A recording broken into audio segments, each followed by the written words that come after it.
কয়েকটা পছন্দের মাছের ভিতরে কই মাছ একটি। বিশেষ করে কই মাছ দিয়ে বড়ার তরকারি রান্না করলে সেটা খেতে ভীষণ মজা লাগে।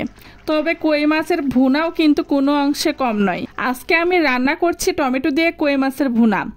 আর কই মাছ ভুনা করার জন্য প্রথমে আমি মাছগুলোকে ভালোভাবে কেটে ধুয়ে পরিষ্কার করে একটা বাটিতে নিয়েছি। এখন আমি এই মাছগুলো রান্না করার আগে ভেজে নিব। এই জন্য এর ভিতরে দিয়ে দিচ্ছি পরিমাণ মতো হলুদ গুঁড়ো, পরিমাণ মতো মরিচের গুঁড়ো আর পরিমাণ মতো লবণ। সবগুলো উপকরণ আমার দেওয়া হয়ে গেছে। এখন এগুলো ভালোভাবে মাছের সঙ্গে মিক্সড করে নিব। এরপরে 5 মিনিটের জন্য রেখে দিব যেন ঝাল লবণ মাছের ভিতরে ভালোভাবে ঢুকে যায়। এরপরে একটা কড়াইয়ে পরিমাণ মতো তেল দিয়েছি। তেলটা হালকা গরম হয়ে আসলে এর ভিতরে একটা একটা করে কই মাছগুলো ছেড়ে দিব। কই মাছগুলো ভুনা করার আগে হালকা ভেজে নিলে সেটা খেতে আরও বেশি মজা হয়। আর শুধু কই মাছই নয়, যে কোনো মাছই আমি রান্না করার আগে হালকা ভেজে নিই।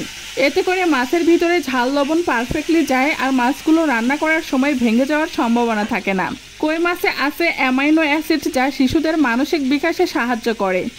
এছাড়াও এই মাছে রয়েছে ভিটামিন এ আর ভিটামিন ডি যা দৃষ্টিশক্তির উন্নতি সাধন করে এবং হাড় ও দাঁত গঠনে ভূমিকা রাখে।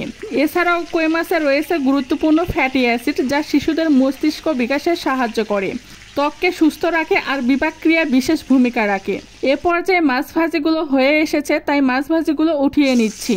আর মাছের এই তেলেই দিয়ে দিচ্ছি পেঁয়াজ কুচি। পেঁয়াজ কুচিগুলো দিয়ে হালকা নাড়াচাড়া করে ভেজে নিচ্ছি।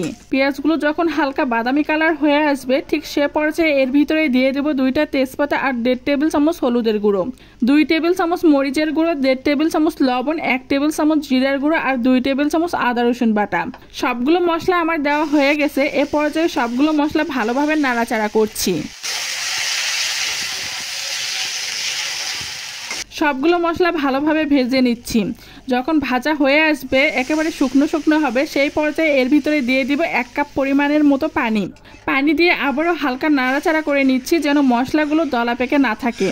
নাড়াচাড়া করার পর এর ভিতরে দিয়ে দিলাম ফ্রোজেন করে রাখা টমেটো দিয়ে কই মাছের ভুনা করলে সেটা খেতে একেবারে রেস্টুরেন্টের মতো স্বাদ চলে আসে। টমেটোগুলো হালকা নাড়াচাড়া করে ঢাকনা দিয়ে ঢেকে দিয়েছিলাম। 10 মিনিট পর ঢাকনা উঠিয়ে দেখি সবগুলো টমেটো গলে মশলার সাথে একেবারে মিশে গেছে। এতে করে কই মাছ ভুনার ঝোলটা দেখতে গ্রেভি গ্রেভি লাগছে। আর টমেটো দিয়ে কই মাছ ভুনা করলে একেবারে পেঁয়াজের পরিমাণ কম লাগে। এ পর্যায়ে কষানো এই মশলার ভিতরে দিয়ে দিব ভেজে রাখা কই মাছগুলো। কই মাছ দিয়ে হালকা নাড়াচাড়া করে দিব যেন মাছের ভিতরে মশলাগুলো খুব ভালোভাবে মিক্সড হয়ে যায়। তবে খুব সাবধানে নাড়াচাড়া করতে হবে, তা না হলে মাছগুলো ভেঙে যাবে।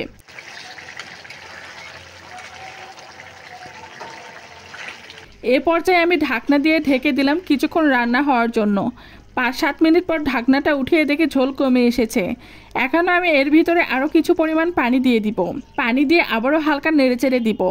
আর কিছুক্ষণ রান্না করলেই রেডি হয়ে যাবে কই মাছের ভুনা। কই মাছ খেতে আমি ভীষণ পছন্দ করি, কিন্তু কই মাছ কাটতে গেলে ভীষণ ভয় লাগে। কই মাছে কাটার পরিমাণ অনেক বেশি থাকে, এই জন্য কাটতে গেলে হাত কেটে যায়। এইদিকে রান্নাটাও আমার কমপ্লিট হয়ে এসেছে। লবণ টেস্ট করে চুলাটা অফ করে দিলাম। রান্না থেকে খুব সুন্দর একটা ফ্লেভার পাচ্ছি আর খুব সুন্দর একটা কালারও চলে এসেছে। এভাবে বাসায় যদি আপনি কই মাছ ভুনা করেন তাহলে পাতিলের সব ভাত নিমিষেই শেষ হয়ে যাবে। আর যারা কই মাছ খেতে পছন্দ করে না তারাও কই মাছের প্রেমে পড়ে যাবে। পরিবেশনের জন্য একটা বাটিতে উঠিয়ে নিয়েছি। আশা করি আমার ভিডিও আপনাদের কাছে ভালো লেগেছে। আজ এখানেই বিদায় নিব, আবারও হাজির হবে নতুন একটা রান্না নিয়ে। Thank you so much for watching my video.